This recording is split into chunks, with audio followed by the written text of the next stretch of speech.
அனைவருக்கும் அன்பான வணக்கம். இந்த நிகழ்வை ஒருங்கிணைத்துக் கொண்டிருக்கிற பாஸ்கர் சக்தி அவர்களுக்கும் மற்றும் இந்தியன் லைப்ரரி காங்கிரஸ் முன்னெடுத்துக் கொண்டிருக்கிற தோழர் சிவதாசன் எம்பி உள்ளிட்ட அனைவருக்கும் என் அன்பு வணக்கம். இந்த நிகழ்ச்சியில் பாஸ்கருடைய இந்த கேள்விக்கு போகுவதற்கு முன்பு நான் இந்த நிகழ்ச்சியில் ஒரு முக்கியமான விஷயத்தை பதிவு செய்யணும்னு நினைக்கிறேன். ஏன்னா இந்தியாவில் ஒரு மிக முக்கியமான ஒரு நிகழ்வு சமீபத்தில் தமிழ்நாட்டில் நடந்தது. சென்னையிலே இருக்கிற கன்னிமாரா நூலகத்தில் மாமேதை கார்ல் மார்க்ஸுக்கு ஒரு முழு உருவ சிலையை தமிழக அரசு வெளியிட்டது. அதற்காக என்னுடைய வாழ்த்துக்களையும் வணக்கங்களையும் தெரிவித்துக் கொள்கிறேன். ரொம்ப சுவாரஸ்யமான, ரொம்ப அழகான, ரொம்ப ஒரு புரட்சிகரமான ஒரு நிகழ்வு நிகழ்வு. உங்களுக்கு தெரியும், கன்னிமாரா பிரபு சென்னையினுடைய கவர்னர், ஒரு ஏகாதிபத்தியத்தினுடைய ஒரு அடையாளம். அந்த வளாகத்தில் கன்னிமாராவின் பெயரில் இருக்கிற ஒரு நூலகத்தில் வாழ்க்கை முழுவதும் ஏகாதிபத்தியத்தை எதிர்த்து போரிட்ட ஒரு போர் வீரனுடைய சிலையை அமைத்தது என்பது மிக மிக முக்கியமானது. அதிகாரம் எப்பொழுதும் வீழ்த்தப்படும், அறிவு எப்பொழுதும் வெல்லும் என்பதனுடைய குறியீடு கன்னிமாரா நூலகத்தில் கார்ல் மார்க்ஸ் சிலை என்பது. மார்க்சுக்கும் நூலகத்திற்கும், மார்க்சுக்கும் நூல்களுக்கும் லண்டன் நூலகத்தில் L13 அதாவுடைய நிரந்தர இருக்கை 30 வருஷம். அவ்வளவு உறவு இருக்கிற ஒரு மனிதருக்கு நூலகத்தின் வாயிலில் சிலை என்பது மிக மிக முக்கியமானது. ஒரு தமிழ் எழுத்தாளர் என்ற முறையில் தமிழக அரசுக்கு எனது மனப்பூர்வமான நன்றியை முதலில் இந்த நிகழ்வின் மூலம் தெரிவித்துக் கொள்கிறேன். இந்தியன் லைப்ரரி காங்கிரஸ் தமிழ்நாட்டில் நடக்கிறது ரொம்ப முக்கியமானது. இந்தியாவுடைய நூலக இயக்கத்தை மிகச்சிறப்பாக முன்னெடுத்த மாநிலத்திலே ஒன்று தமிழ்நாடு. நூலகத்திற்கென்று ஒரு தனி சட்டத்தை 1948ஆம் ஆண்டு இந்தியாவில் நூலகத்திற்கான தனி சட்டத்தை நிறைவேற்றிய முதல் மாநிலம் தமிழ்நாடு என்பது பெருமைக்குரிய ஒரு விஷயம். அந்த விஷயத்தை நான் இங்கே குறிப்பிட வேண்டும் என்று நினைக்கிறேன். நூலக இயக்கம் நம்மை விட கேரளா பல மடங்கு முன்னேறி இருக்கிறது. ஆனாலும் தமிழ்நாட்டின் நூலக இயக்கம் இன்னும் பரவலாக முன்னெடுத்து செல்லப்பட வேண்டும். அதற்கு இந்த முயற்சி உறுதுணையாக இருக்கும் என்று நம்புகிறேன். இந்த நிகழ்வை பொறுத்தவரை பாஸ்கர் சக்தியினுடைய அருமை நண்பர், தமிழின் மிக முக்கியமான எழுத்தாளர். நீங்களும் இப்போ நிறைய வேள்பாரி குறித்து நிறைய பேசியிருக்கிறீங்க, கருத்து சொல்லியிருக்கிறீங்க. மிகுந்த மகிழ்ச்சி. காவல் கோட்டத்திற்கு பிறகு வேள்பாரியை ஏன் தேர்வு செய்தீர்கள் அப்படின்னு கேட்டாங்க. வேள்பாரியை நோக்கி அல்லது வேள்பாரியை வைத்து ஒரு நாவல் எழுத வேண்டும் என்று முடிவெடுப்பது அநேகமாக ஒரு சில மாதங்கள் தான். அந்த முடிவு எடுத்துட்டு ஒரு சில மாதங்களில் நான் எழுத ஆரம்பிச்சிட்டேன்.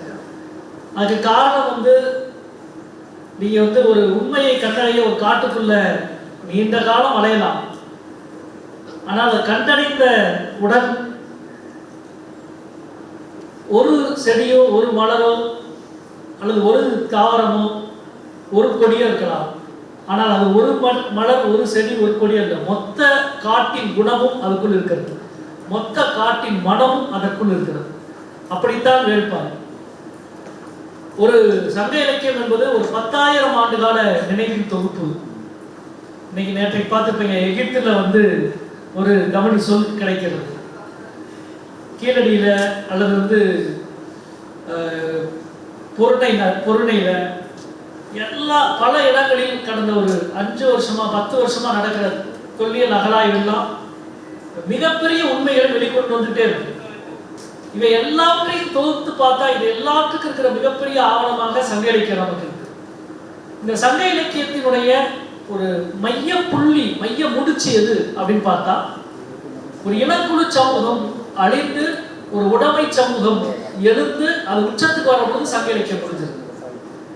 அது மனுஷன் வேட்டையாடி கொண்டு மனித உறுப்புகளை ஒரு பெரிய சட்டியில போட்டு அதை தீ வச்சு குடிக்கிற ஒரு ஆத்திரத்தோடு இருக்கிற ஒரு வடகுடியினுடைய ஒரு எல்லையிலிருந்து ஒரு மிகப்பெரும் பேரரசு உதயமான ஒரு எல்லை சங்க இலக்கிய பாடல்கள் முடியும். ஏறக்குறைய இதனுடைய கால அளவுன்னு பார்த்தா ஒரு 4000 ஆண்டு 5000 ஆண்டு இருக்கும். ஆனா நினைவுகள் பல ஆயிரம் ஆண்டு இருக்கும். நீங்க நினைவுகளை வீழ்த்த முடியாது. அது அந்த சமகாலத்தின் நினைவு மட்டும் இல்லை. நான் கூட வந்தோடனே உள்ள வந்தோடனே ஒருவர் வானியல் குறிப்பை பற்றி கேட்டார். சங்க வேட்பாளையில் இருக்கிற வானியல் குறிப்பு இவ்வளவு எழுதியிருக்கிறீங்களே என்று ரொம்ப கேட்டார். கூட பாஸ்கர் சக்தியை சொல்லிட்டு இருந்தேன். எனக்கு ஆச்சரியமான ஒரு விஷயம் ஒரு சங்க இலக்கியத்தில் நெடுங்கல் வாடையில் 10 பாட்டு நெடுங்கல் வாடையில் நக்கீரனுடைய ஒரு பாடல். அதாவது பாண்டியன் அரண்மனையினுடைய மேல் மாடத்தில் குவி மாடத்தில் முழுக்க வானியல் குறிப்புகள், நட்சத்திரங்கள், விண்மீன்கள், நாள்மீன்கள், கோள்மீன்கள் எல்லாத்தையும் வரைஞ்சு வச்சிருப்பாங்க. அந்த வரையப்பட்ட அந்த வானியல் குறிப்பை வச்சு அந்த நாள் என்ன அப்படின்னு கண்டுபிடிச்சிடலாம். இங்க இருக்கிற சயின்ஸ் பார்க், ஆமா, அங்க ஒரு முக்கியமான அறிவு இருந்தார். பேர் மறந்துச்சு சட்டுன்னு. அவரோட பேசி முடிச்சோடனே சொல்லிக்கிறேன். அவர் அவருடைய பிஹெச்டி தீசிஸே அதான். நெடுங்கல் வாடையில் குறிப்பிடப்பட்டிருக்கிற அந்த பாடலின் வழியில் எந்தெந்த நட்சத்திரம், நிலவு, சூரியன் எந்தெந்த இடத்தில் இருக்கிறது என்ற அந்த குறிப்பை அப்படின்னா அதனுடைய தேதி என்ன, டேட் என்ன என்பதை ஆய்வு செய்து இந்த டேட்டா இருக்கிறாங்க அப்படின்னு புரிஞ்சுக்கலாம். அது எல்லா காலமும் நமக்கு தெரியும். நிலவு பயணிக்கிற 27 நட்சத்திர மண்டலங்களை கடந்து பயணிக்கிறது. எந்த மண்டலத்தில் இருக்கிறதோ அந்த மாதமாக அந்த காலங்கள் சொல்லப்படும். இப்படி ஒரு வானியல் குறிப்பு ஒரு மாதத்தில் வரையப்படும். இதைத்தான் நான் வேட்பாரியில் அப்படியே எழுதினேன். அதாவது புதிய ஒரு அன்பை கற்றபோது திருமணமான போது பொற்று வைக்கும் புதிய வெப்படக்கும் திருமணமான போது ஒரு 3 மாடங்கள் உருவாக்கப்படுது. அதில் ஒரு மாதத்தில் ஒரு வானியல் குறிப்பு வரையப்படுது. அது பொற்சுவை பிறந்த தேதியை குறிக்கிற வானியல் குறிப்பு. இன்னொரு மாதத்தில் புதிய வெப்பன் பிறந்த தேதியை குறிக்கிற வானியல் குறிப்பு. இதுதான் அந்துவன் வரைந்திருக்கான். அது எனக்கு உண்மையிலே மிகப்பெரிய சவால். அன்றைய வானியல் அறிவு எப்படி இருந்தது என்பது. ஏன்னா யவனர்களுடைய வானியல் அறிவுக்கு முன்னாடி கல்தேயருடைய வானியல் அறிவு, அதுதான் உலகத்தின் மிக பழமையான வானியல் அறிவு என்று மேற்குலகம் சொல்வது. என்னுடைய கருத்து, அதே காலத்தில் தமிழகத்தில் மிக செழிப்பான ஒரு வானியல் அறிவு மரபு இங்கே இருந்தது. ஏன்னா இதெல்லாம் இப்போ நம்ம பேசுறது சங்க இலக்கியத்தில் எழுதப்பட்ட ஒரு மேல்மாடத்தில் இருந்த வானியல் குறிப்பை வச்சு அதுக்கு ஒரு 2500 வருஷம் கழிச்சு 2017ஆம் ஆண்டு நான் ஒரு வேட்பாரின்னு ஒரு நாவல் எழுதி அதில் ஒரு வானியல் குறிப்பு எழுதியிருக்கேன். இது ஒரு 2000 வருஷத்துக்கு முன்னாடி நடந்தது அப்படின்னு கடந்த காலம் இல்லை, அதுதான் தொடர்ந்துட்டே இருக்கு. நான் 2019 நாடாளுமன்ற உறுப்பினராகி வெற்றி பெற்று 2015 ஒரு புதிய நாடாளுமன்ற கட்டடம் திறந்துருக்காங்க இல்லையா? இப்போ புதிய நாடாளுமன்ற கட்டடத்துலாம் இந்தியா இருக்கு. புதிய நாடாளுமன்ற கட்டிடத்துக்குள்ள போனா புதிய நாடாளுமன்ற கட்டடத்துல நடுவுல ஒரு பெரிய ஹால், பெரிய அறை. அந்த அறைக்கு மேல அதே மாதிரி மேல் மாடம் முழுக்க வானியல் குறிப்பு வரைஞ்சு வச்சிருக்காங்க. அதாவது எந்த பாண்டிய காலத்துல மேல் மாடத்துல வானியல் குறிப்பு வரைஞ்சாங்களோ அதுவே நவீன புதுசா கட்டிருக்க நாடாளுமன்றத்தினுடைய புதிய கட்டிடத்தின் மேம்பாலத்திலே அதே மாதிரி வானியல் குறிப்பு வரையப்பட்டிருக்கு. ஆச்சரியமா நான் பார்த்தோன்னே நான் டெக்ஸ்ட்டை முதல்ல பார்க்கல, டெக்ஸ்ட் முதல்ல வைக்கல. இந்த டேட் என்னவா இருக்கும், எந்த டேட்டை வரைஞ்சி வச்சிருப்பாங்க? நீங்க வானியல் குறிப்பை வரைஞ்சாலே ஒரு நாளை குறிக்கிறதா தான் இருக்கும். ஒரு அப்படின்னா எந்த நாள் வரையப்பட்டிருக்கும் அப்படின்னா இயல்பா என்ன நாள் வரையப்பட்டிருக்கும்? ஒண்ணு சுதந்திர தினமாக இருக்கணும் அல்லது குடியரசு தினமாக இருக்கணும் இல்லையா? இந்த கேள்வி வந்த உடனே நான் முடிவு பண்ணிட்டேன், நிச்சயம் அது சுதந்திர தினத்தமா இருந்திருக்காது இல்லையா? அது ஏன் சுதந்திர தினமா இருந்திருக்காது? ஏன்னா நம்ம சுதந்திர தினத்தை நிச்சயம் பண்ணது நாள் குறிச்சது நாம கிடையாது, பிரிட்டிஷ்காரன். மவுண்ட் பேட்டன் சொல்லிட்டு ஆகஸ்ட் 14-15. அதுக்கு காரணம் வந்து ஜப்பான் சரணடைஞ்ச 2வது வருடத்தினுடைய நாள் ஆகஸ்ட் 15, 2ஆம் ஆண்டு நாள். எனவே ஆகஸ்ட் 15 சொல்லிட்டான். சொன்ன பிறகுதான் நமக்கு பெரிய பிரச்சனை வந்துச்சு. அன்னைக்கு நாள் வந்து நல்ல நாள் இல்லை, இந்து சாஸ்திரப்படி. எனவே நாளை மாற்றுறதுக்கு முயற்சி பண்ணாங்க, அது முடியலை. அது வந்து ரொம்ப சிக்கலாயிடுச்சு கடைசியில். அது வந்து இன்னும் சொல்ல போனால் வந்து நம்ம ரிஷப நட்சத்திரத்துடைய பிரச்சனைகளை வந்து சரி வேண்டாம், அப்போ உங்களுக்கு வேண்டாம் எங்களுக்கு வேண்டாம். வந்து ஆகஸ்ட் 14ஆம் தேதி இரவு 12 மணிக்குனா அது வந்து உங்கள் கேலண்டரில் அடுத்த நாள் 15 கணக்காயிரும். எங்கள் கேலண்டர் படி அல்லது இந்து சாஸ்திரப்படி அது 14ஆவது நாள் ஆகும். எனவே 14ஆவது நாள் இரவு நாங்கள் வாங்கிக்கிறோம்னு சொல்லி 14ஆம் தேதி ராத்திரி 11:45 to 12:15 நல்ல நேரத்தில் சுதந்திரம் வாங்கிக்கிறதா உண்மை. அந்த கதை உங்களுக்கு தெரியும். இந்த நாள் வந்து இந்து சாஸ்திரப்படி நல்ல நாள் கிடையாது. எனவே புதிய பாராளுமன்றத்தினுடைய மேற்கூரையில அது வரையப்படல. வேற வழி இல்லாம குடியரசு அறிவிக்கப்பட்ட அரசியல் சாசனம் நிறைவேற்றப்பட்ட ஜனவரி 1950 ஜனவரி 26ஆம் நாளை குறிக்கிற நட்சத்திர மண்டலங்கள் தான் மேலே வந்து வரையப்பட்டது. அதே மாதிரி இந்த தகவல் வந்து இந்தியாவில் யாருக்குமே தெரியாது. இப்போதான் நான் முதல்ல சொல்றேன். அது உண்மையிலே அப்போ ஒரு வரைவும் முடிவெடுத்தது யாரோ, ஏதாவது நீங்க எவ்வளவுதான் இருட்ட வச்சாலும் நடுவில் ஒரு விளக்கை எங்கேயாவது எடுத்துக்கணும், அந்த மாதிரி தான் ஏதோ ஒரு சிந்தனையாளருக்கு அது உருவாயிடுது. ஜனவரி 20 வந்து ரொம்ப முக்கியமான இந்து சாஸ்திரப்படி வந்து அது வந்து இந்த பரணி நட்சத்திரம், நிலவு வந்து பரணி நட்சத்திரத்தோடு இருக்கிற ஒரு நாள். பரணி நட்சத்திரத்துக்கு இந்து சாஸ்திரத்தில் வந்து மாற்றத்தை அல்லது வந்து ஒரு புதிய தொடக்கத்தை குறிப்பதாக நம்புகிறாங்க. எனவே வந்து பரணி நட்சத்திரத்தில் தான் அந்த நாள் குறிக்கப்பட்டது. எனவே ஜனவரி 26 என்ற அந்த நாளை வந்து வேல்மாடம் முழுக்க அந்த நாளில் 1950 ஜனவரி 26 நிலவு பரணி நட்சத்திரத்தோடு இருந்தது. அன்னைக்கு சூரியன் எந்த இடத்துல இருந்தது, அன்னைக்கு மற்ற நட்சத்திரங்கள் எல்லாம் எங்கே இருந்தது என்ற அந்த நாளை புதிய நாடாளுமன்றத்தினுடைய மேற்கூரையிலே வரைந்திருக்கிறார். உங்களை நான் ஏன் சொல்றேன்னா, சங்க இலக்கியம் ஒரு 10,000 ஆண்டு கால நினைவு தொகுப்புன்னு இன்னைக்கு வரைக்கும் அந்த நினைவுகளை தான் நம்ம மீட்டு வெளியிட்டே இருக்கு. இப்படி சங்க இலக்கியத்துக்கு வரும்போது ஒரு 10,000 ஆண்டு நினைவு தொகுப்புல 2 சமூகம், ஒரு சமூகம் வீழ்ந்து இன்னொரு சமூகம் எழுது. ஒரு பழங்குடி சமூகமாக இருந்த ஒரு சமூகம் மறைந்து நிலவுடைமை சமூகம் எழுது. இது பேசிய அறங்கள், இது பேசிய வீரம், இதனுடைய மதிப்பீடுகள் சங்க இலக்கியம் முழுக்க.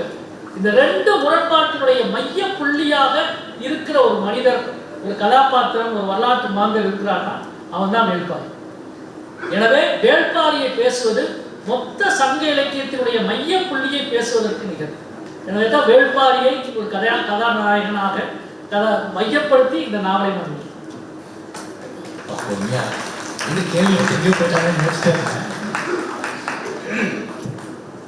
அப்புறம் ஒரு ரைட்டர் ஆக்சுவலாக இந்த நாவலுக்கு ஒரு மொழி உருவாக்கியிருக்கீங்க. இந்த மொழிக்காக நீங்கள் ரொம்ப மேக்கட்டீங்களா, இல்லை அதுக்காக ஏதாவது பிரத்யேகமாக வேலை செஞ்சீங்களா? இல்லை, உங்களுக்கு தெரியும், முதல்ல வந்து சங்க இலக்கியத்தை பற்றி எழுதணும் அப்படின்னாலே வந்து அதுக்கு ஒரு வளமான மொழி வளமை தேவை. காவல் கோட்டம் போன்ற ஒரு நாவலை எழுதாமல் இருந்திருந்தால் நிச்சயம் இதெல்லாம் தொட்டுக்கவே மாட்டேன். ஒரு 20-25 ஆண்டுகள் இந்த மொழியில தொடர்ந்து எழுதியதால் கிடைத்த அனுபவம், கிடைத்த நம்பிக்கை, அதிலிருந்து தான் வந்து சங்க இலக்கியத்தை வைத்து ஒரு நாவலை எழுதலாம் என்ற ஒரு மன திடம் உருவானது. ரெண்டாவது, நிறைய பயம் இருந்தது. உங்களுக்கு தெரியும், தமிழினுடைய முதல் மகாகவி வந்து கபிலர். தமிழில் மட்டுமல்ல, இந்திய மொழியிலே பார்த்தால் கூட கபிலனுக்கு நிகரான அந்த காலத்தில் அவ்வளவு பெரிய ஒரு 250க்கும் மேற்பட்ட ஒரு கவிதையை எழுதிய தமிழின் முதல் மகாகவியை பற்றி எழுதணும். அதுவும் அவனுக்கு தெரியாத ஒரு உலகத்தை பற்றி எழுதணும். இது கூட நண்பர் பாலா கேட்டார், ஒரு வாரம் சுவாரஸ்யமா எழுதலாம், 2 வாரம் சுவாரஸ்யமா எழுதலாம், 114 வாரம் எப்படி ஆச்சரியமா இருப்பதை கொண்டு எழுதுறீங்க. இன்றைய வாழ்வினுடைய மிகப்பெரிய சோகமே வந்து ஆச்சரியங்கள் மிக குறைந்த ஒரு வாழ்க்கையை நாம் வாழ்ந்துருக்கோம். நீங்க கடைசியா எப்போது ஆச்சரியப்பட்டீங்கன்னு யோசிச்சு பாருங்க. நீண்ட நாளா ஒரு மாதத்துல ஒரு முறை கூட ஆஹா அப்படின்னு வியக்கிற ஒரு வாழ்க்கையை நம்ம வாய்க்கணும். அது ரெண்டு காரணம். ஒன்று வந்து நகர்மயமாக, இன்னொன்று காரணம் நவீன வாழ்க்கை, சமூக ஊடகங்கள். இதெல்லாம் எப்பொழுது வந்து இயற்கையிடமிருந்து நாம் விலகி வந்து கொண்டே இருக்கிறோமோ அப்பொழுது ஆச்சரியங்கள் குறைந்து கொண்டே இருக்கும். ஆச்சரியங்களின் மிகப்பெரிய உலகம் இயற்கை தான். எனவே இந்த பூவை கையில கொடுத்தோடனே ஏற்படுற ஆச்சரியம் இருக்குல்ல, இந்த மலரை கையில கொடுத்தோடனே இதை கொஞ்ச நேரம் பார்த்துட்டே இருந்தானே இந்த உலகத்துக்குள்ள நான் போயிட்டே இருக்கேன். நீ இதுக்கு நிகரா வேற ஒண்ணு கொடுத்துடவே முடியாது. இயற்கையிலிருந்து விலகி வர வர வர ஆச்சரியங்கள் மிக குறைந்தது. இயற்கைக்கு நீங்க போனீங்கன்னா ஆச்சரியங்கள் கூடிக்கிட்டே இருக்கும், வியப்பு கூடிக்கிட்டே இருக்கும். வேள்பாரி இவ்வளவு ஆச்சரியத்துக்கும் இவ்வளவு வியப்புக்கும் காரணம் அது இயற்கையின் வாழ்வை பேசுகிறது, இயற்கையின் விளைச்சல். அந்த இயற்கையை இன்னும் சொல்ல போனா வரலாற்றுக்கு அதுக்கு நிகரான ஆச்சரியம் இல்லை. ஆனால் இயற்கையின் 100 ஆச்சரியங்கள் ஒரு நொடியிலே நம்மால் ஒரு மணி நேரத்தில் ஒரு 100 ஆச்சரியங்களை நம்மால் பார்ப்பதா இருந்தால் வரலாற்றில் ஒரு 25 ஆச்சரியங்களை பார்க்கலாம். இயற்கையும் வரலாற்றையும் இணைத்து கொடுக்கிற பொழுது தேவையான மொழி, மொழியினுடைய வளமை, அது ஒரு சுவாரஸ்யம், ஆச்சரியம் தான். நீங்க கொற்றன் என்ற ஒரு எழுத்து வந்து எகிப்துல கிடைச்சிச்சு அப்படின்ற பொழுது அந்த செய்தியை படிச்சுட்டு அந்த இரவு முழுக்க தூங்க வேண்டும். அது நிகழ்ந்துகிட்டே தான் இருக்கும். ஆனால் புத்தகத்துல வேள்பாரியினுடைய முதல் வரியில் முதல் பக்கத்துல வர முதல் பெயர் ஆதன். முதல் வரி வந்து ஆதனை தோன்றுது. அந்த ஆதன் கீழடியில இருந்து கிடைத்த பானை ஓட்டில இருந்து எடுக்கப்பட்டதில் இருக்கிற ஒரு எழுத்து. நான் முதல்ல அந்த எழுத்தை எடுத்து அமர்நாத் ராமகிருஷ்ணன் குழு கீழடியில் ஆய்வு செய்த பொழுது அந்த பானை ஓட்டை எடுத்து அதை வந்து நல்லா தேய்ச்சி என்ன வார்த்தை என்று படித்த பொழுது பக்கத்தில் நான் 2800 ஆண்டு பழமையான ஒரு எழுத்தை எடுத்து படித்த அந்த வார்த்தை, அந்த ஆதம் அப்படியே வந்து வேள்பாரியினுடைய முதல் வார்த்தையாக இருக்கிறது. அது படித்தவங்க இது வந்து இந்த இப்படி ஆச்சரியங்கள் வழியாக இந்த மொழி கையாளுவது. இத்தனை 1000 ஆண்டு இந்த மொழி உண்மையிலே ரொம்ப தமிழை போல நம்முடைய மொழி இருந்ததுக்காக மட்டும் நான் சொல்றேன். இவ்வளவு பழமையான மொழியில் அவ்வளவு ஆச்சரியங்களும் வியப்புகளும் இருக்கு. எனவே இந்த மொழியில் சங்க இலக்கியத்தை பற்றி பேசுவதும் சங்க இலக்கியத்தின் முதல் மகாகவியான கபிலனை பற்றி பேசுவதற்குமான ஒரு மொழி தகுதியை உருவாக்கி கொண்டுதான் இந்த உலகத்திற்குள் நுழைந்தேன் என்று கபிலரை பற்றி இவ்வளவு சொல்றீங்க. அந்த நாவல் துவக்கத்தில் நான் பார்த்தா கபிலர் வந்து முட்டாளாகிட்டே இருக்காரு. ஒவ்வொரு முறையும் அந்த நீலனுடைய கேள்விகளுக்கு இவர் திறவுறாரு. உதாரணமா ஞாபகம் சொல்றேன், அவன் உடனே சொல்லுவான், நீங்க நிலத்திலே நடந்து பழகிட்டீங்க, உங்க விரல்கள் வந்து நிலத்தை கவி பிடிக்கிறது இல்லை, நாங்கள் வந்து மதிய நடக்கிறதுனால எங்களுடைய விரல்கள் வந்து நிலத்தை கவி பிடிக்கிறது அப்படின்னு ஒரு தகவல் அங்கே சொல்றோம். சொன்ன உடனே கபிலர் வந்து வெக்கப்படுற மாதிரி இருக்கிறது இல்லையா? நீங்கள் இவ்வளவு பெரிய ஒரு ஆளுமையை எப்படி தொடர்ந்து ஒரு இன்னொரு கேரக்டர் முட்டாளாக்கிட்டு போகிற அனுபவிக்கிறீங்க? முதல்ல இல்லை, அதாவது வந்து எழுதப்பட்ட புலவர் மரபுக்கும் பாடல் மரபுக்கும் ஒரு பெரிய வேறுபாடு. இந்த நாவல் அந்த இடத்துல தான் பேசுறேன். நான் வந்து பாணரை பேசல, நான் புலவரை பேசுறேன். கபிலன் புலவர். பாணர் வந்து கலைஞர். ஆமா, இது வந்து அடுத்த சமூகம் உருவான பிறகு, எழுத்து கண்டுபிடிக்கப்பட்ட பிறகு இருந்த ஒரு சமூகம், எழுத்து கண்டுபிடிக்கிறதுக்கு முன்னாடி இருந்த ஒரு சமூகம் இல்லை. அந்த சமூகம் வந்து இயற்கையினுடைய நுட்பத்தை இன்னும் அவ்வளவு ஆய்ந்த ஒரு சமூகம். எழுத்து கண்டுபிடிக்கிறதுக்கு மிகப்பெரிய ஒரு ஆண்டு இடைவெளி. இந்த எழுத்து கண்டுபிடித்ததுக்கு பிறகான ஒரு சமூகத்தின் பிறகு இன்னைக்கு இருக்கிற நகரவாசி தான் கபிலன். இவன் காட்டுக்குள்ள போறான். அது பின்னால் இலக்கியங்கள் வந்து குறிஞ்சி கபிலன் என்று சொல்லுது, பொய்யாமொழி கபிலன் என்று சொல்லுது, சென்னா புலவன் என்று சொல்லுது. வாழ்க்கையில பொய்யே சொல்லாத ஒரு புலவன் என்று எல்லா புலவரும் கபிலரை 2000 வருஷமா சொல்றாங்க. அதாவது அவர் தான் குறிஞ்சியினுடைய குறிஞ்சி கபிலர். குறிஞ்சிக்கு அவதான் தான் இருக்கு. ஆனா அவருக்கு குறிஞ்சி நிலத்தை காட்டுகிற அறிமுகப்படுத்துகிற ஆசிரியரை பற்றி நான் பேசுகிறேன். அந்த இடத்துல நீலன் தான் ஆசிரியர், கபிலன் மாணவன் தான்.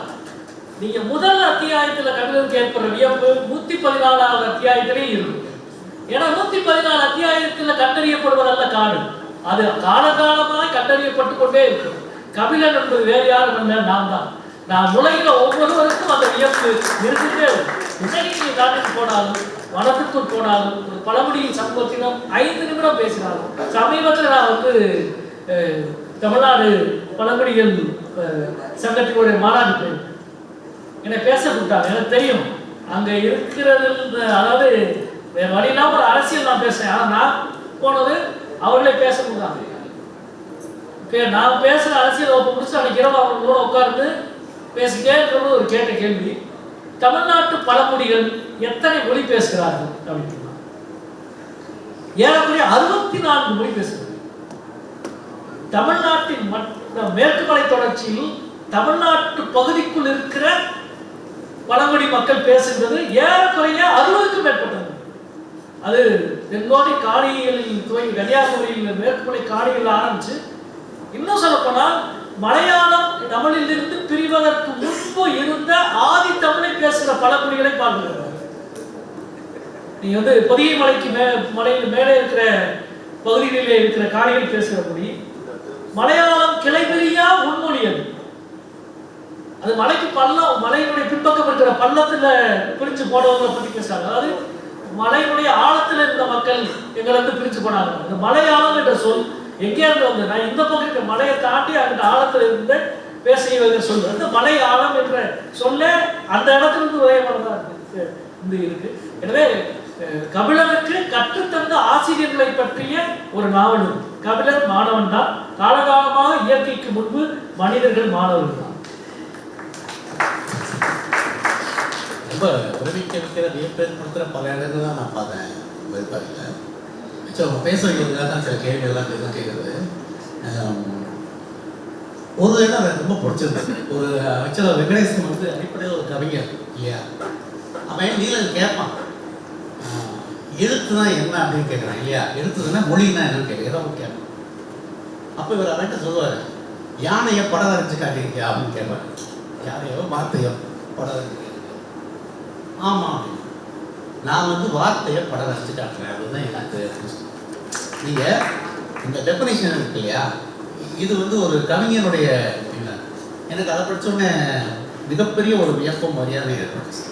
ஏன்னா ஒரு கண் தெரியாத ஒருத்தட்ட ஒரு விஷயத்தை ரகுலிக்கு சொல்கிற மாதிரி எது ஒரு எக்ஸ்போஸ்டே இல்லாத ஒரு பழமொழிகிட்ட ஒரு விஷயத்தை விளக்குறதுக்கான ஒரு உத்தியை பயன்படுத்துறது இல்லையா. இந்த மாதிரி பல இடங்கள் வந்து வேட்பாளர்கள் வந்துட்டு நம்ம வந்து வெங்கடேசன்கிற ஒரு எழுத்தாளர், அவருடைய பின்புறம் அவருடைய எல்லாமே தெரியும். ரொம்ப வருஷமாக எனக்கு வெங்கடேசன் தெரியுன்றதுனால இருந்தாலும் பல இடங்களில் ஆனால் வெங்கடேசன் அப்படிங்கிற பிரமிப்பை எனக்கு பர்சனலாக கொடுத்த ஒரு படிப்பு வேட்பாளர். வெங்கடேசன் எனக்கு ஒரு படித்து முடித்த பிறகு பல நேரங்களில் தோணுன கேள்வி தான் அது. வேள்பாரி வலியுறுத்துகிற அறம்னு எதையாவது குறிப்பிட்டு ஸ்பெசிஃபிக்காக சொல்ல முடியுமா?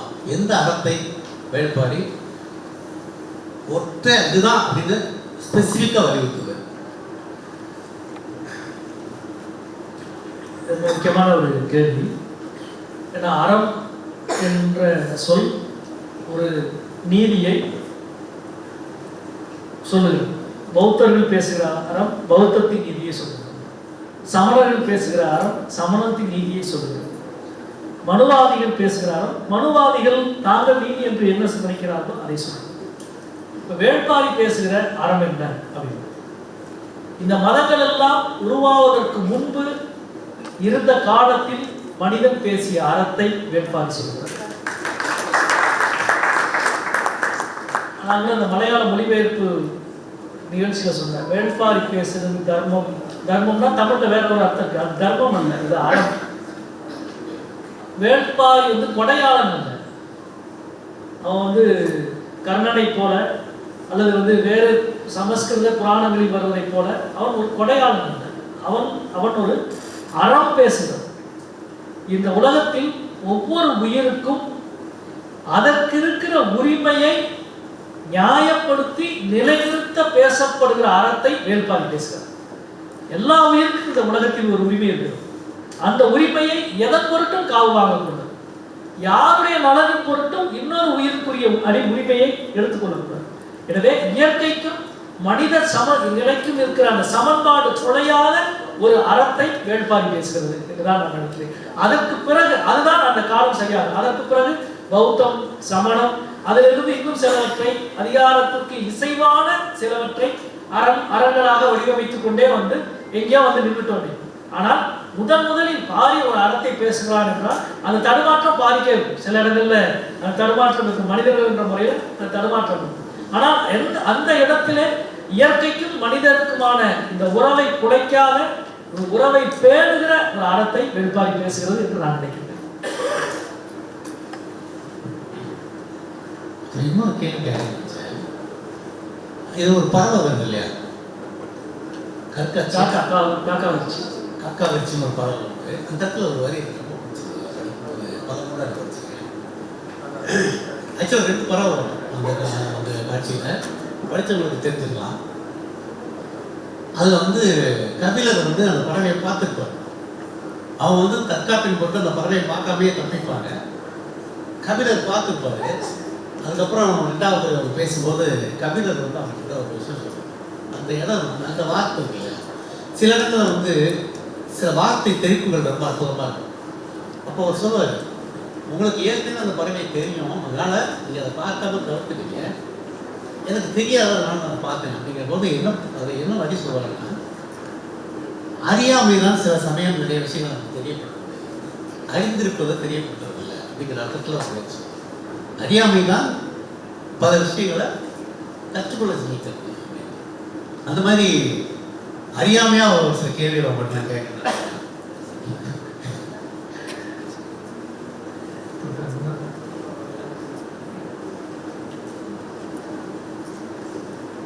அறியாமையாக ஏற்படுகிற கேள்வி என்னன்னா,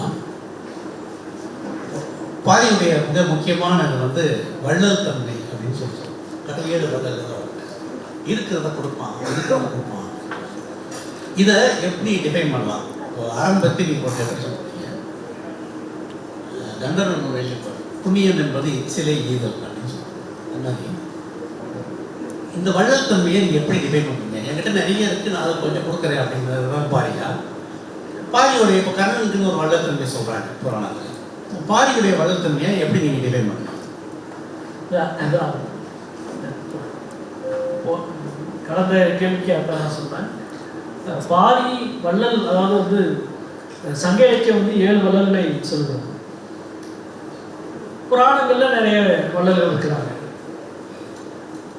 8, 9 நூற்றாண்டுகள்ல உருவான இந்த முதல் சங்கம், இடைச்சங்கம், கடைச்சங்கம் என்று சைவ புராணங்கள் உருவாக்கிய கதைகள், அது எல்லாத்தையும் மொத்த தமிழையும் சைவமயமாக்கிய கதைகள் அதெல்லாம். அந்த காலத்துல தான் இந்த முதல் சங்கம், இடைச்சங்கம், கடைச்சங்கம் என்ற இறையனார் கலைஞர் உரையில வருது. அப்படி உருவாக்கப்பட்டவர் தான். அதே போல முதல் 7 வள்ளல்கள், இடையேழு வள்ளல்கள், கடையேழு வள்ளல்கள் அப்படின்னு பட்டியலாம் போடப்படும்.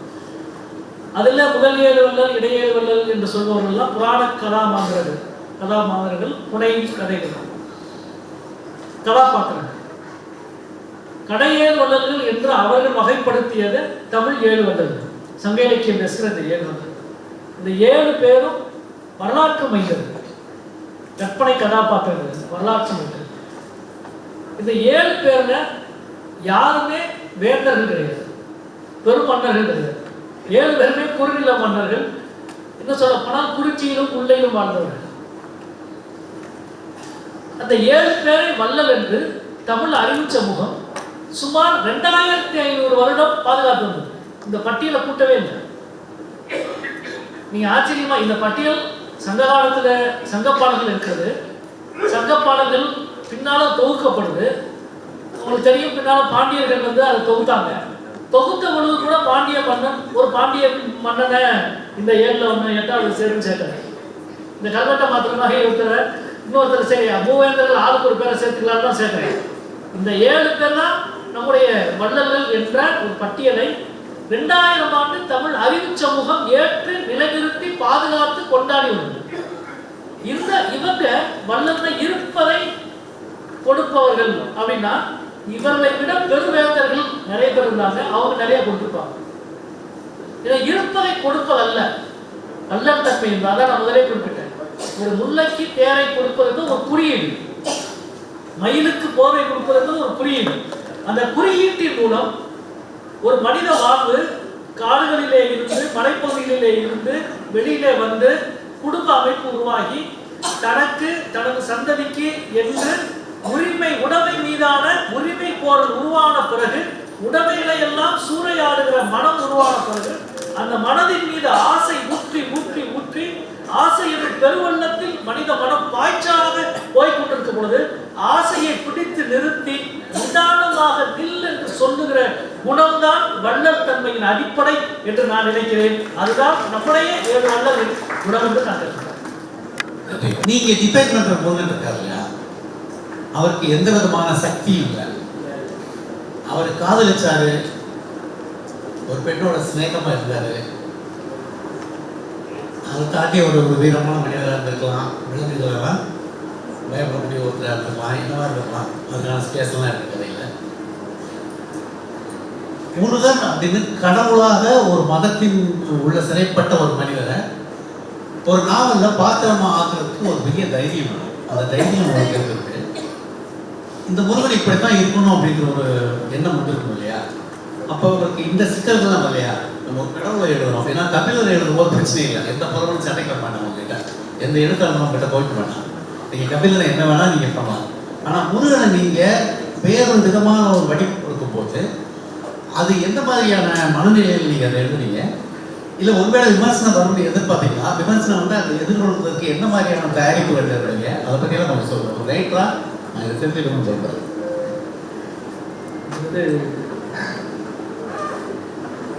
முதல்ல முருகனை பற்றி சொல்றதுக்கு முன்னாடி பாஸ்கர் சொன்ன இந்த வார்த்தை, நீங்க கபிலரை என்ன வேணாலும் எழுதலாம் அப்படின்னு ஒரு வார்த்தை சொன்னாரு. கொன்றுவாங்க தமிழ் சமூகத்துக்கு. அதிகமா பயந்தது தமிழாசிரியர்கள் தான் இந்த நாவல் எழுதுற பொழுது எனக்கு தெரியும்.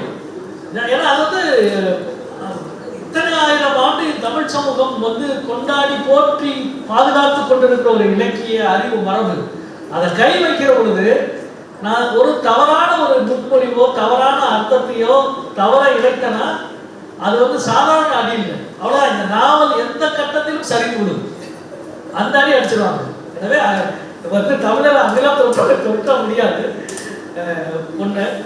ரெண்டாவது, நான் இந்த நீங்க சொன்னீங்க இல்லையா, திருச்சி இல்லை வேள்பாரி நடந்த விழா, அந்த ஒரு விழா மட்டும்தான் நடந்தது. அது பிறகு வேளாண் முடிவு பண்ணிட்டா, அது பிறகு வேறு விழாக்கள் எடுக்க திட்டமிருந்தாலும் அது நிறுத்திட்டோம். அந்த நிகழ்ச்சியில் நான் சொன்னேன், இந்த வேள்பாரிக்கு வந்த 2 பேருடைய கருத்து எனக்கு ரொம்ப முக்கியமாக இருந்துச்சு அப்படின்னு சொல்லி அந்த நிகழ்ச்சியை சொன்னேன். சமீபத்தில் அந்த வீடியோ பார்த்தனால அந்த வீடியோ வந்துச்சு. ஒன்று காரைக்குடி அழகப்பா பல்கலைக்கழகத்துடைய பேராசிரியர் ராமநாதன் சட்டத்துக்கு பேர் ஒருவேளை தவறாக சொல்லிக்கலாம். அவருக்கு அப்பொழுது 96 வயது. அவர் சாலமன் பாப்பையா போன்ற தமிழ் அறிஞருடைய ஆசிரியர், அப்புறம் தமிழ் கற்றுக் கொடுத்த பேராசிரியர் அவர் இருந்தார். அப்பவே அவர் அவர்தான் சங்க இலக்கியத்துக்கு அத்தாரிட்டி என்று 60-70களில் இருந்த மிகப்பெரிய ஆளுமை, கல்விப்புறத்தில் இருந்த ஆளுமை. அவர் வேள்பாரி படிச்சுட்டு ஒரு 40-50 வாரத்துக்கு பிறகு படித்து தொடர் வந்த முதலேயும் படிச்சுட்டு அநேகமாக ஒரு மாதத்துக்கு ஒரு முறையாவது பேசுவார். அவர் ஃபோன் வந்தாலே கொஞ்சம் பயந்து தான் இருக்கார். நீங்கள் பேராசிரியர்கள், தமிழ் பேராசிரியர்களுடைய அந்த கடினம் அல்லது இறுக்கம் ஒழுங்கு நமக்கு தெரியும், என்ன சொல்ல போறாரோன்னு தான் இருக்கேன். ஆனால் நாவெல்லாம் முடிஞ்சப்பறம் அவர் சொன்ன வார்த்தை, நான் 40 வருஷமா சங்க இலக்கியத்தை மாணவர்களுக்கு கற்றுக் கொடுத்து கொண்டிருக்கேன். நான் பார்க்காத பார்வையை, நான் பார்க்காத ஒரு உலகத்தை எனக்கு நீ இந்த இலக்கியத்தின் மூலம் வேட்பாளர் மூலம் சொல்லித்தர. அது எனக்கு மிகப்பெரிய மகிழ்வு, அங்கீகாரம். இன்னொன்று அன்றைக்கு விவசாய சங்கத்தினுடைய பழங்குடி தமிழ்நாடு பழங்குடி சமூக சங்கத்தினுடைய தலைவராக இருந்தவர் பி. சண்முகம். இன்னைக்கு அவர் மார்க்சிஸ்ட் கட்சியுடைய மாநில செயலாளர். அப்பொழுது அவர் வேட்பாளி முடிச்சோடனே சொன்ன வாசகம் நான் ஒரு 20-25 வருஷம் பழங்குடி சமூக சங்கத்தில் தான் தமிழ்நாடு முழுக்க எல்லா மலைகளையும் சுற்றிட்டு இருந்தேன். ஆனால் நான் பார்க்காத ஒரு இவ்வளவு பெரிய காட்டையும் பழங்குடி சமூக வாழ்க்கையும் எனக்கு இந்த நாவலாம்பா கற்றுக் கொடுத்துச்சு என்று அப்பொழுது அவர் சொல்றார். இது ரெண்டும் ரொம்ப முக்கியமான விஷயம். எனவே கபிலனை எழுதுவது, அதுக்காக சொல்லுவாங்க, கபிலனை எழுதுவது தான் மிகப்பெரிய, முருகனை எழுதுவதை விட கடினமானது கபிலனை எழுதுவது. அப்புறம் முருகன் வந்து சங்க இலக்கியத்தினுடைய வழிபாட்டு மரபு சமய வழிபாட்டு மரபு அல்ல. அதான் கீழடியினுடைய மரபு. கீழடியில் இவ்வளவு பொருட்கள் கிடைக்குது. ஏன் பெரும் மதங்கள் சார்ந்த அடையாளங்கள் அங்கே கிடைக்கல அப்படின்னா, பெரும் மதங்கள் உருவான காலத்துக்கு முன்பு இருந்த ஒரு சமூகம். அதே தான் வந்து சங்க இலக்கியத்துடைய முன்பு. அங்கே வந்து முருகன் வந்து தலைவர். நம்முடைய முன்னோர்களை வழிபடுவது தான் நம்முடைய மரபு. கொற்றவையின் மகன் முருகன், கொற்றவை சிறுவர் என்று சொல்லப்படுது. அங்கே இருந்துதான் நமக்கு தொடங்கு. கொற்றவையுடைய முருகன் அவன் காதல் கடவுள்.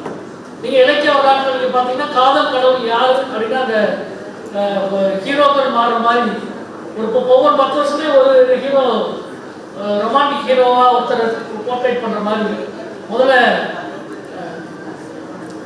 முருகன் இருந்தாரு. அதுக்கு பிறகு வைதீக மதம் இங்கே வந்த பிறகு முருகனுடைய இடம் வந்து அப்படியே கொஞ்சம் மாறி அர்ஜுனுக்கு வந்து, அப்புறம் கொஞ்சம் மாறி கண்ணனுக்கு இருந்துச்சு.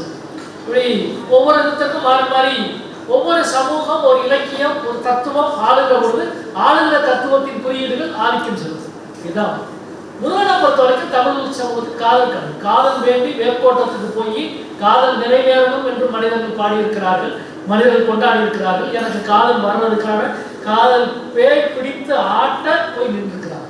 எனவே வந்து அந்த முருகன் தான் நம்முடைய முருகன். இன்னும் சொல்ல போனா அந்த முருகனுக்கு வள்ளிக்குமே ஒரு வித்தியாசம்.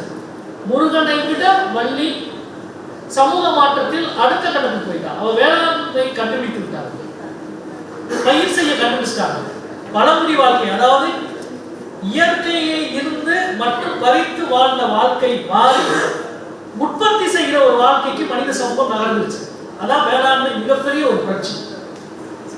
இது இந்த இந்த இடைப்பட்ட காலத்தில் விலங்குகளும் பறவைகளையும் போல மனிதனுக்கு துணை செய்தது எதுவும் கிடையாது. நீங்க எந்த பழத்தை உண்ண வேண்டும் என்று பறவைகள் தான் நமக்கு கற்றுக் கொடுத்துச்சு. எந்த அரிசி, எந்த நெல்மணி, எதை சாப்பிட வேண்டும் என்பதை விலங்குகளும் பறவைகளும் தான் மனிதன் கற்றுக் கொடுத்தார். எனவே இன்னைக்கு நீங்க கிராமப்புறத்தில் போனீங்கன்னா நெல் நடுவதற்கு முன்பு பறவைகளுக்கு தூவி விட்டு விட்டு தூவுகிற பழக்கம் இன்னும் பல கிராமங்களில் இருக்கிறது. அது நம்முடைய ஆதி நினைவு கடன், நினைவின் வழியாக நாம் செலுத்துகிற நன்றி கடன். வள்ளி வந்து வேளாண் சமூகத்தினுடைய மகன், நிலமகன். அது வள்ளியின் கதை தெரியும். வள்ளி கிழக்கு இருந்த இடத்துல எடுத்தாங்களா அதானா அப்படின்னு வந்து முருகனே கேட்பான். அது அந்த கதையில் அது வேற ஒரு கதை நான் சொல்றேன் அப்படின்னு சொல்லுவாங்க. வேளாண் சமூகத்தினுடைய மகன் வள்ளி, அதற்கு முன்பு பழைய சமூகத்துடைய மகன் முருகன். இந்த ரெண்டு பேரும் ரெண்டு மிக முக்கியமான முரண், இன்னைக்கு இருக்கிற மாதிரியான முரண். எனவே அந்த காதல் கதை தான் 2000 வருஷம் எழுதப்பட்ட கதை. வைதீகரின் கதை கண்டு பயப்படுகிறவர்களாக நாம் இருந்தால் அந்த கதையை தொட்டுக்கவே மாட்டோம். வந்து பாருங்க தைரியம் இருக்கிறனால அந்த கதை எழுதுது இல்லையா? இது எத்தனைய தமிழ் சமூகம் சொல்லுகிற, தமிழ் இலக்கியம் கொண்டாடுகிற முருகன். இங்கே நம்ம சொன்ன மாதிரி முருகன் வள்ளி கதை வந்து மிக சுவாரஸ்யம். அது ஒரு பேரிலக்கியம். அந்த பேரிலக்கிய நாம முந்தி காலகட்டம் வேட்பாளி வந்த புதுல சொன்ன வள்ளி முருகனை வைத்து ஒரு ஒரு முழுமையான ஒரு படைப்பு உருவாக்க வேண்டும் என்ற ஒரு ஆசை உண்டு. அந்த ஆசை இப்பொழுதும் இருக்கிறது. கந்தசாமி அவர்கள் குறிப்பிட்டதை போல நிறைவேறுமா இருப்பாங்க.